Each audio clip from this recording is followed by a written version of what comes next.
Dare to design your own destiny. Your destiny belongs only to God and you. Ulitin ko po. Your destiny belongs only to God and you. It's quite normal to be inspired or be influenced by others, especially by our parents. But when others start to dictate and determine your destiny, you will either be not motivated, you will not achieve it, or if you are able to achieve it, you will feel empty later. I once had a chat with somebody on a bus. I found out pareho po kaming Bosconians. We were both finishing college. I was taking up architecture and he was taking up mechanical engineering. Kaya lang, only his parents were the ones who wanted him to take up engineering. Sabi niya, he actually wanted to go to seminary. So sabi ko, anong gagawin mo? Patapos na tayo. Sayang yung mechanical engineering mo. Anong gagawin mo after you graduate? Sabi niya, well, now that 4 years is almost over, and I have served my parents. Now, after that, it's my turn. Ngayon, sabi niya, sila nasunod, ngayon ako naman. Pero sabi ko, what about all the time spent? Sabi niya, bahala na. So you see, in that simple encounter, I saw that this is what happens when people dictate to us how to live our life and our destiny. In fairness naman, it was my own father who prodded me to become an architect and an interior designer. Pero as a kid, sabi ko nga kanina, what I wanted was to become an astronaut. Kaya lang, hindi ako ganun kagaling sa math at wala pa yatang rocket na pwedeng dalin ako. How about you? Was your choice of college course and school totally yours? Or was it a suggestion from somebody else? Aminin.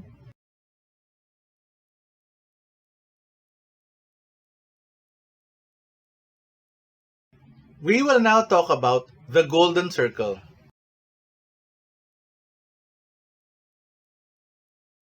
The Golden Circle is made by Simon Sinek.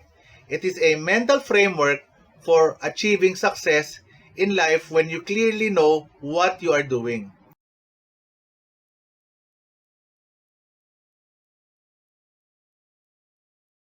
It talks about your what, your how, and most importantly, your why. Panoorin po natin si Mr. Simon Sinek.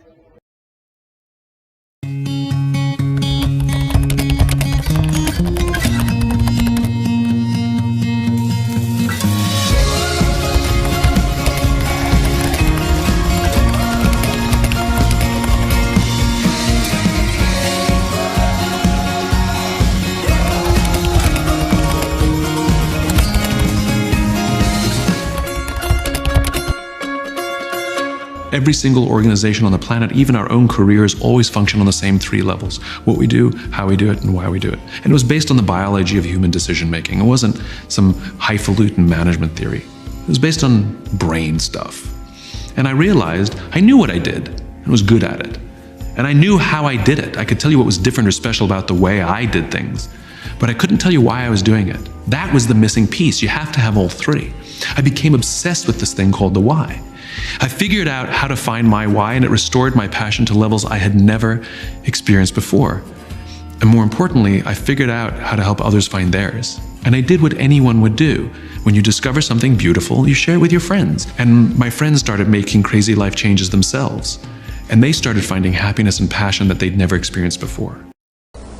There's a pattern. As it turns out, all the great and inspiring leaders and organizations in the world, whether it's Apple or Martin Luther King or the Wright brothers, they all think, act, and communicate the exact same way, and it's the complete opposite to everyone else. All I did was codify it. And it's probably the world's simplest idea. I call it the Golden Circle.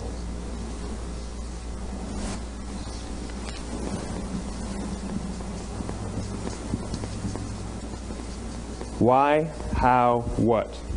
This little idea explains why some organizations and some leaders are able to inspire where others aren't. Let me define the terms really quickly. Every single person, every single organization on the planet knows what they do, 100%. Some know how they do it, whether you call it your differentiating value proposition or your proprietary process or your USP. But very, very few people or organizations know why they do what they do. And by why, I don't mean to make a profit. That's a result. It's always a result. By why, I mean what's your purpose? What's your cause? What's your belief? Why does your organization exist? Why do you get out of bed in the morning? And why should anyone care? Well, as a result, the way we think, the way we act, the way we communicate is from the outside in. It's obvious. We go from the clearest thing to the fuzziest thing. But the inspired leaders and the inspired organizations, regardless of their size, regardless of their industry, all think, act, and communicate from the inside out. Let me give you an example. I use Apple because they're easy to understand and everybody gets it. If Apple were like everyone else, a marketing message from them might sound like this: we make great computers. They're beautifully designed, simple to use, and user-friendly. Want to buy one? Meh. And that's how most of us communicate. That's how most marketing is done, that's how most sales is done, and that's how most of us communicate interpersonally. We say what we do, we say how we're different or how we're better, and we expect some sort of behavior, a purchase, a vote, something like that. Here's our new law firm. We have the best lawyers with the biggest clients. We have, we always perform for our clients, do business with us. Here's our new car. It gets great gas mileage. It has, leather seats. Buy our car. But it's uninspiring. Here's how Apple actually communicates. Everything we do, we believe in challenging the status quo. We believe in thinking differently. The way we challenge the status quo is by making our products beautifully designed, simple to use, and user-friendly. We just happen to make great computers. Want to buy one? Totally different, right? You ready to buy a computer from me? All I did was reverse the order of the information. What it proves to us is that people don't buy what you do, people buy why you do it. People don't buy what you do, they buy why you do it. This explains why every single person in this room is perfectly comfortable buying a computer from Apple. But we're also perfectly comfortable buying an MP3 player from Apple, or a phone from Apple, or a DVR from Apple. But as I said before, Apple's just a computer company. There's nothing that distinguishes them structurally from any of their competitors. Their competitors are all equally qualified to make all of these products. In fact, they tried. A few years ago, Gateway came out with flat-screen TVs. They're eminently qualified to make flat-screen TVs. They've been making flat-screen monitors for years. Nobody bought one. And Dell came out with MP3 players and PDAs. And they make great quality products, and they can make perfectly well-designed products, and nobody bought one. In fact, talking about it now, we can't even imagine buying an MP3 player from Dell. Why would you buy an MP3 player from a computer company? But we do it every day. People don't buy what you do, they buy why you do it. The goal is not to do business with everybody who needs what you have. The goal is to do business with people who believe what you believe. Here's the best part. None of what I'm telling you is my opinion. It's all grounded in the tenets of biology, not psychology, biology. If you look at a cross-section of the human brain, looking from the top down, what you see is the human brain is actually broken into three major components that correlate perfectly with the golden circle. Our newest brain, our Homo sapien brain, our neocortex, corresponds with the what level. The neocortex is responsible for all of our rational and analytical thought and language. The middle two sections make up our limbic brains, and our limbic brains are responsible for all of our feelings, like trust and loyalty. It's also responsible for all human behavior, all decision-making, and it has no capacity for language. In other words, when we communicate from the outside in, yes, people can understand vast amounts of complicated information like features and benefits and facts and figures. It just doesn't drive behavior. When we communicate from the inside out, we're talking directly to the part of the brain that controls behavior, and then we allow people to rationalize it with the tangible things we say and do. This is where gut decisions come from. Sometimes you can give somebody all the facts and your figures, and they say, I know what all the facts and details say, but it just doesn't feel right. Why would we use that verb? It doesn't feel right, because the part of the brain that controls decision-making doesn't control language. And the best we can muster up is, I don't know, it just doesn't feel right. Or sometimes you say you're leading with your heart, or you're leading with your soul. Well, I hate to break it to you, those aren't other body parts controlling your behavior. It's all happening here in your limbic brain, the part of the brain that controls decision-making and not language. Now it's time to put your why into action. Discovering your why is just the beginning. In order to enjoy all the benefits of having a clearly articulated why, you'll need to have the courage and discipline to use it. Like Thomas Edison said, vision without execution is hallucination. There is an ideal order for implementing your why, though sometimes reality does get in the way, and it all starts with you.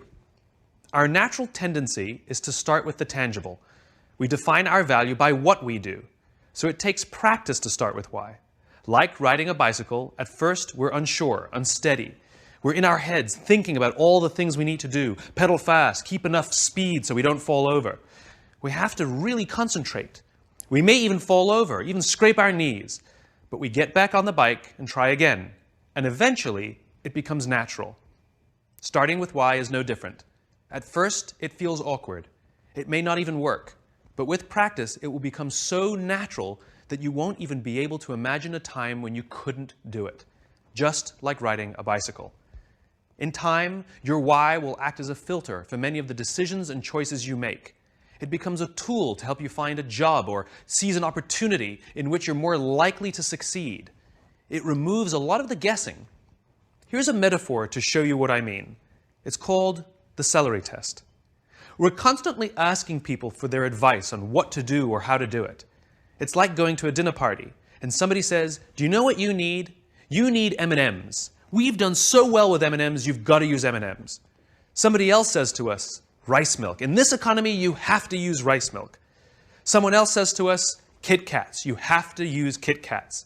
And somebody else says to you, it's all about celery. We go to the supermarket with all this good advice from all these smart people with brilliant case studies. And we buy everything. We buy Kit Kats and M&Ms, celery and rice milk. There's a lot of time we spend at the supermarket and a lot of money we spend at the supermarket. And when we get to the checkout lane, we're standing there with all these products in our hands and no one can see what we believe because we bought everything. But let's imagine we know our why. Let's imagine our why is to always be healthy and only do things that protect the health of our bodies. Now which products do we buy? Given all the same advice from all the same smart people, this time we only buy celery and we only buy rice milk. They're the only two that make sense. We spend less time and less money at the supermarket. And when we're standing there in line with only celery and only rice milk, now people can see what we believe. Somebody walking past can say, hey, I can see that you're healthy, so am I. You just attracted an opportunity or a referral or a friend simply by saying and doing the things that you believe. And the best part is it's scalable. As soon as I said the why, you knew exactly which products we were going to buy. This means the more you can articulate your why, the more others will know what you stand for and will be able to help you make the right decisions. From now on, you will work to ensure everything you do is a good fit. If you do too many things that aren't a good fit, you'll feel uncomfortable and people will feel that you're being inauthentic. On the other hand, when you start with why, your ability to stand out, find support, and work to all your natural strengths will flourish. With practice, you will learn to trust your why. You will eventually start to see your job and the things you do as ways to breathe life into your cause. And the better you get at it, the more you will feel that your life and everything you do has purpose. The best way to implement your why is to work at it slowly. You don't have to do all the tips we suggest. What is important is that you pick up to 3 and commit to practicing and using them now. The what, how, and why. Napanood po natin, ano? All of them are important, but sabi nga niya, people will respond more to you if they know why you do things rather than what are the things that you do. Ulitin ko po.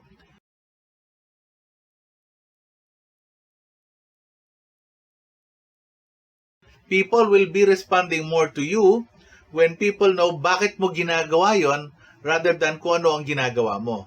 Let's take the case of 2 well-known car makers, the German Mercedes-Benz and the Japanese Toyota.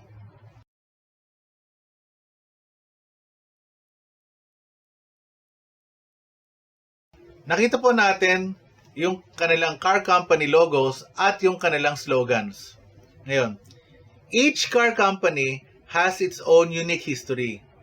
Each one manufactures cars that are different from the other. Each company produces cars that have a different character. And their cars attract a different set of clients. Ngayon, I believe the reason is in their slogans. These slogans are their well-crafted core beliefs, their why. If we compare their slogans, yung po sa Toyota, "Let's go places," invites you to have a fun drive. Sa Mercedes naman iba. Unlike any other, it is telling you something different. They are saying that with them, you will have a very unique experience. Kaya nga, unlike any other. Ngayon, Toyota's goal will now be to make cars that will allow you to drive and go places. Mercedes-Benz goal is to make cars that are so unique in design, innovation, technology, and comfort para nga to have that unique, unlike any other experience. Today, Toyota is the biggest car company in the world. It is selling more cars than any other manufacturer, more than Mercedes-Benz. Kaya lang po, Mercedes-Benz cars cost about 3 times the price of a comparable Toyota. Kung tapatan lang ng sasakyan, same size, same features, same performance, Mercedes-Benz cars cost 3 times more than a Toyota. Mercedes-Benz has just proven that being the biggest car manufacturer is not always meaning that you are also the best car manufacturer. Some are willing to pay that premium price to be able to drive a car unlike any other. That is just about 2 cars. Today, many corporations devote time and resources to come up with corporate slogans and vision. They know the marketing power of their why. It is very important for their clients to know their slogans and vision. Kasi sabi ng mga corporations, it defines who they are and why they exist. And that draws people in. Totoo naman, di ba? It actually draws people in. Depende po sa slogan. Now, if it's that good for corporations, it should be also important to you. Your why is now telling me who you are. And since we are now in the process of defining your why, then it might as well be the best why that you can think of. You should now be able to create the very best reasons for why you do something so that it will be well worth doing it. Your why defines your inner core values. Kung sino ka talaga, yung totoong ikaw.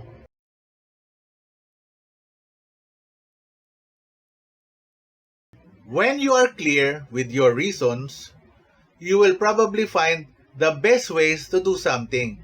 Then, that will be your how. Paano ko gagawin yung the best way so that my reasons will become a reality. The one that does the biggest and most work doesn't necessarily mean that they are creating the best. Mercedes-Benz has proven that. You can end up actually producing lots of work, kaya lang mediocre work. Your how will then be motivated by your why. Ulitin ko po. Your how will be motivated by your why. And that's how you will be able to make the best product because it is fueled by yung saloobin mo, yung why. Hindi lang dahil gusto mong gumawa gusto mong kumopya, hindi lang po. It is driven by something that is inside you. The what, which is yung pinaka-exterior, your what can now easily follow. These are the activities, the programs, the products, whatever. Lahat po ng ginagawa natin, yun yung susunod. These will all be driven by a well thought of process because not only do you know exactly what you're doing, you want to do the best thing that you can do, but you will also know why you are doing it. This is infinitely better than just copying, adapting someone else's activity, and using it because others are doing it. Hindi po tayo nandito para lang mangopya. It's okay naman to be inspired by others, pero to just copy and do something because others are doing it, hindi po maganda yon. This now becomes more relevant when you realize that your core values now have the power to influence other people.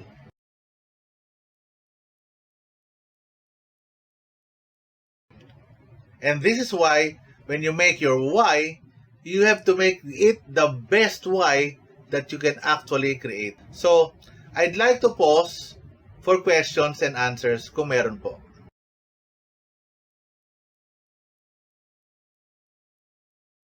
Hindi po natin kinakailangan maintindihan lahat agad-agad ngayon. We will be discussing more of this as we progress. Talaga pong, this is not an easy process, pero lang mas matagal, mas dahan-dahan.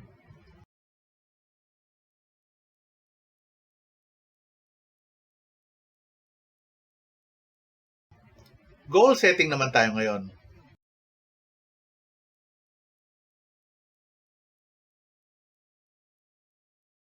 We can best define it as a guiding action plan. Bakit po guiding action plan? Kasi a guiding action plan is intended for something to be done. You do not make a plan if you have nothing to do. Tama po ba? Bakit ka gagawa ng plano kung wala ka naman palang gagawin? Sayang lang, it is a waste of time. Here is another sad statistic out of research. Ito po pinag-aralan nila mga New Year's resolutions and people who have started goal setting.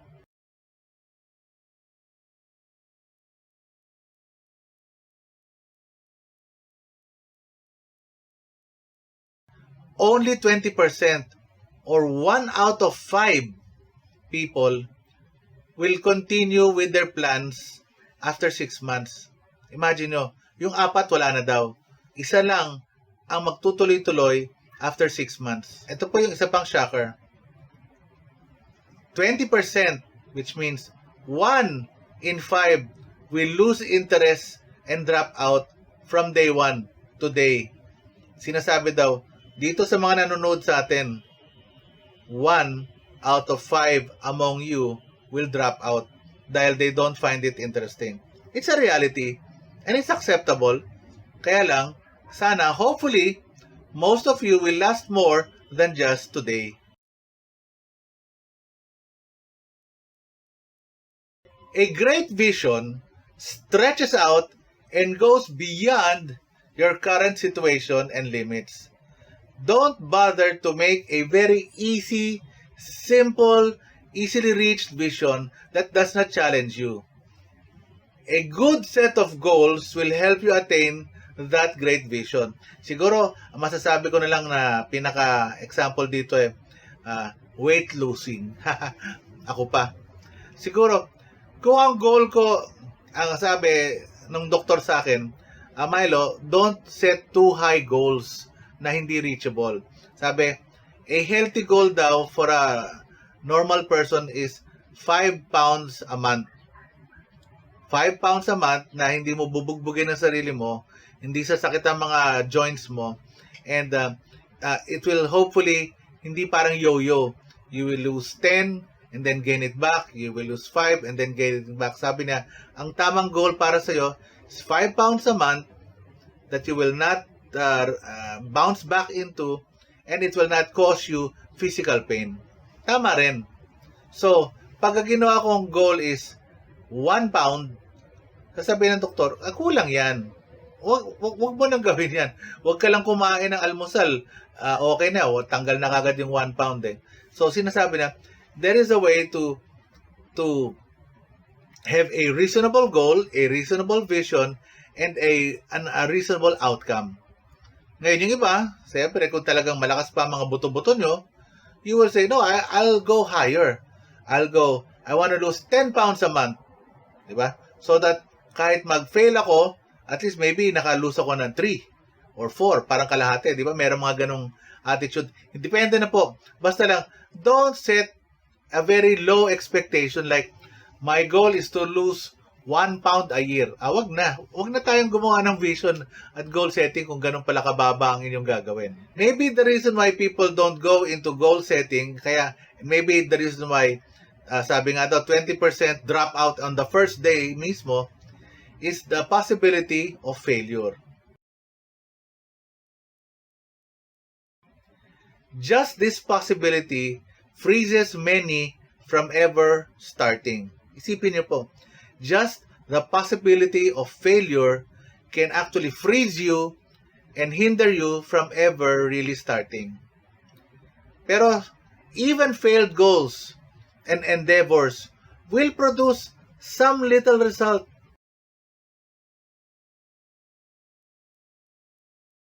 And even move you forward even a little bit. A failure has beneficial results. Ako po naniniwala doon. Even failures have beneficial results.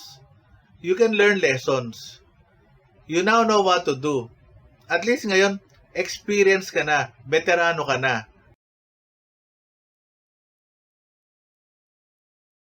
Professional racing car drivers are not created in the straight runs. They are created after going through and surviving the hard twists and turns and curves and U-turns, even crashes. Only after this, and when they have survived, can they say they become racing car drivers. But hindi po yung profession na yan eh. You really learn to survive by surviving the crisis moments. You will live life the way life really is, with the joys and the pains, with the hard days and the easy days. Hindi po pwedeng it's all easy days. At sa totoo lang, di ba, we learn more from the hard days. Often, the lessons we learn, just like these drivers, come with heartaches and pains.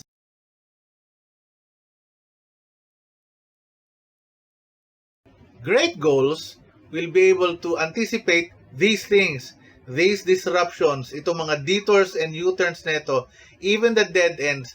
If you have great goals, it will be able to anticipate them, and in fact, magkakaroon kayo ng mga backup plans. Your vision will not be hindered by these problems. Ulitin ko po.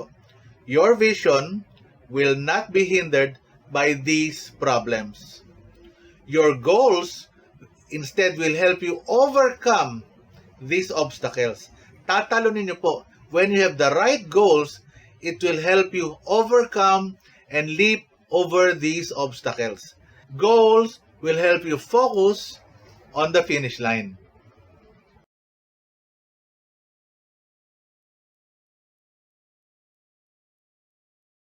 Yung sinabi po ni Pastor Peter Tanchi of CCF, he was correct in saying that we do not have time for everything. That is why, sabi ko nga, we all have to be intentional. Our time and resources, pati our strengths, are limited. So, we will be doing a final experiment for you to take home. Assignment.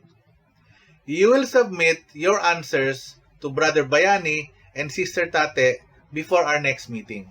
Yan, siguro nung sinabi ko palang assignment, ayaw na nung iba. Pero before we go to the assignment, one final thought before we end. It's about comfort zones.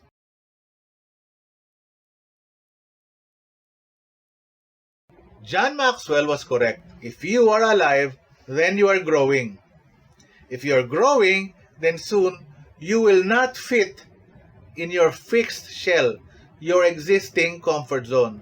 It will become impossible for you to remain inside. You have to break out for you to continue to grow. Para pong ano yan eh, naalala ko po yung mga pantalon kapag kumakain kami sa Vikings Talagang kinakailangan po magluwagan ng mga sinturon Everything that grows will always have some form of pain and discomfort as it sheds and grows out of its old containment.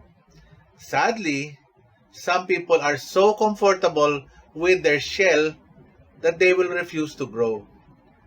They have no pain, but they also have no growth. And when that happens, it is a formula for a wasted life. All that potential, imagine nyo, all that potential and opportunities and talent that God has given you, and then it's not used at all. Para tuloy yung story ni God about the servants and the talents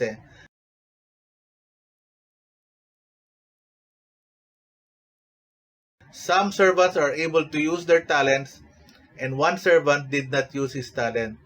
Kanino si Lord natuwa? To the people who were able to use their talents. You were meant to live and see God's creation, to use your talents, to use all the opportunities, to use all your potential. You were not meant to spend the rest of your days inside your old cocoon. Ulitin ko po. You were meant to live and see God's creation, to use up all your potential, opportunities, and talents, and not to spend the rest of your life inside a cocoon. And so, ito po yung ating assignment. 5-year goal. Simple lang.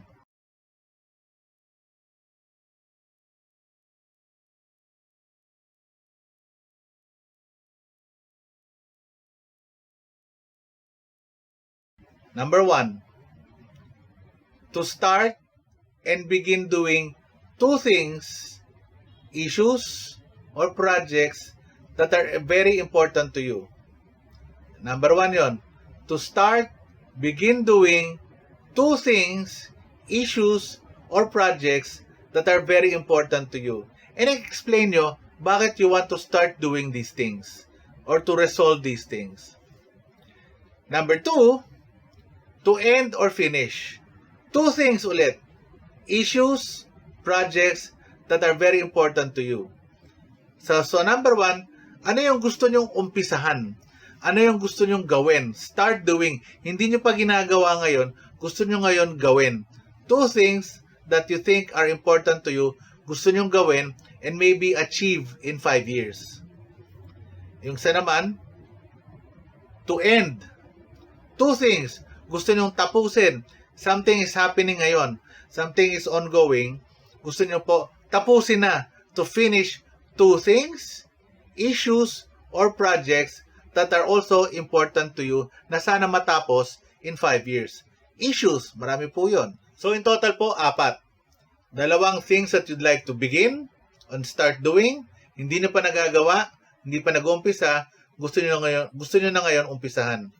And then number 2, another 2 things. To end, to finish. Nangyayari ngayon. May nangyayari. Something is ongoing. Gusto nyo na matapos in 5 years. It could be anything. For as long as it is important to you, it's close to your heart.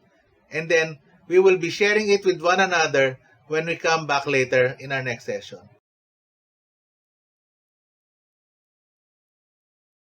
Well, that's all folks.